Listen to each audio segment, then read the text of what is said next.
પૂર્ણા નદીના પાણીથી નવસારીનો રંગૂન નગર પ્રભાવિત થયું છે। પૂર્ણા નદીના પાણીથી રંગૂન નગરમાં જળ કર્ફ્યુ, રંગૂન નગર અને કમેલા રોડ પાણી થયો છે। ફતેહ પાર્ક સોસાયટીમાં પણ ઘૂંટણસમાં પાણી ભરાઈ ગયા છે।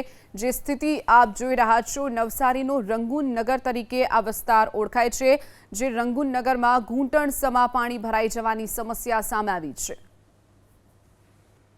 નવસારી ટાઉનમાં જળબંબાકારની સ્થિતિ છે, કારણ કે પૂર્ણા નદી ભયજનક સપાટી પર વહેતી નજરે આવી રહી છે। તસવીરો તમે જોઈ શકો છો, કમેલા રોડ છે અને તેની સાથોસાથ રંગૂન નગર છે। આ તમામ વિસ્તાર અત્યારે પાણીમાં ગરકાવ થઈ ચૂક્યો છે।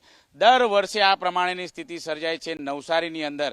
જે રીતે અત્યારે હાલ દુકાનો હોય કે મકાનો, તમામ સ્થળ ઉપર અત્યારે હાલ કમરસમાં પાણી છે, ઘૂંટણસમાં પાણી છે અને લોકો માટે જળ કર્ફ્યુ લાગી ચૂક્યું છે। આ પ્રમાણેની સ્થિતિમાં લોકો અત્યારે રહેવા માટે મજબૂર થયા છે। તસવીરો તમે જોઈ શકો છો, એપાર્ટમેન્ટમાં રહેતા લોકો જરૂર નીચે ડોક્યુ કરીને જોતા હોય છે કે ક્યારે આ પાણી ઉતરશે અને ક્યારે તેઓ રાબેતા મુજબ પોતાનું જીવન છે એ ગાળવા માટે તે તૈયાર થઈ શકે। પરંતુ આ ઘરોમાં જોઈ શકાય છે અત્યારે અડધો અડધ ઘર છે એ ડૂબાણમાં આવી ચૂક્યું છે અને પૂર્ણા નદીનું પાણી છે એ અત્યારે વહેતું નજરે આવી રહ્યું છે। બીજી તરફ જે ગટર છે એ ગટર પણ અત્યારે હાલ બેક મારતા તસવીરો જોવા મળી રહ્યા છે। એ ગટરના પરપોટા છે એ અત્યારે હાલ ઉપર આવતા નજરે મળી રહ્યા છે અને જે રીતની સ્થિતિ નવસારીના અલગ અલગ વિસ્તારની જોવા મળી રહી છે, ત્યારે નવસારી પંથકની અંદર આ પ્રમાણે વરસાદી પાણીનો ભરાવો થતાની સાથે જ શાળાઓમાં રજા આપી દેવામાં આવી છે। વિદ્યાર્થી આપણી સાથે મોજૂદ। બેટા,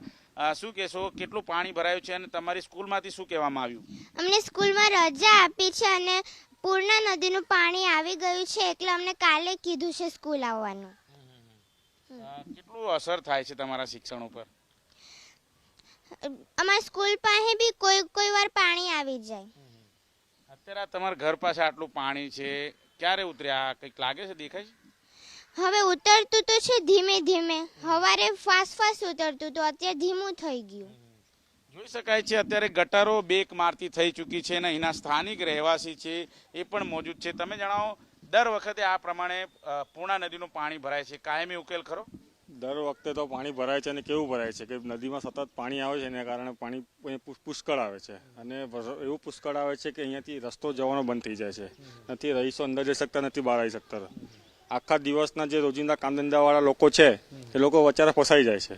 તમે જોઈ શકો છો આખા નવસારીમાં મોસમલી પાણી ઉતરી ગયો છે, પણ આ એરિયામાં હજુ 5 થી 7 ફૂટ જેવું પાણી છે।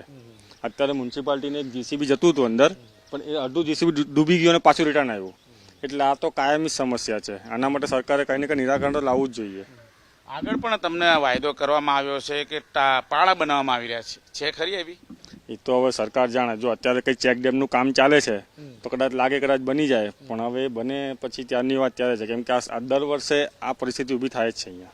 બિલકુલ, દર વર્ષની મગજમારી છે। દર વખતની પાણીમાં રહેવા માટે મજબૂર થવું પડે છે। દર વખતે પૂર્ણા નદી ભયજનક સપાટીમાં હોય છે અને એ પાણી શહેરમાં ન આવે તેવી માંગ છે અહીંના સ્થાનિક લોકો કરતા હોય છે, પરંતુ સ્થિતિ જેસે થેની જેમ રહેવા પામે છે।